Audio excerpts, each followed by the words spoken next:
পাঙ্গাস মাছ ভুনা করা হবে।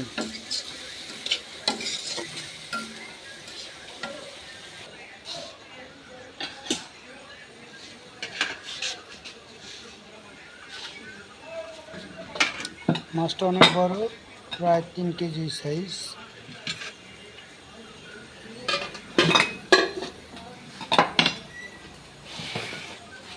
আদা রসুন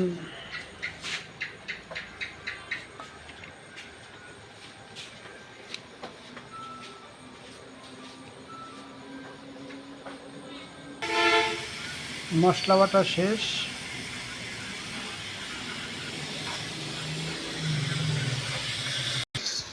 আমাদের রাজু ভাই পিএস মরিচ কষে নিচ্ছে। আশা করি রাজু ভাইয়ের পাক খুব সুন্দর হবে। এই মুহূর্তে রাজু ভাই পিএস কষার মধ্যে মাছগুলো দিয়ে দিল।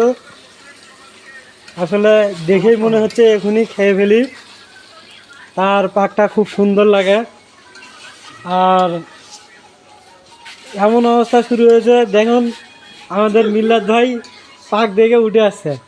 পলাশ ভাই ঘুম থেকে এখনই উঠে আসলো মাছ খাওয়ার জন্য, কিন্তু দুর্ভাগ্যজনক এখনও আমাদের মাছ পাক হয়নি। আশা করি সবাই রাজু ভাইকে পাক করার জন্য ডাকবেন।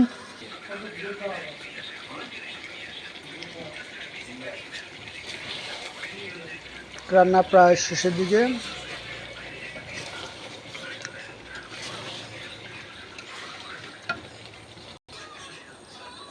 রান্না শেষ, এখন শুধু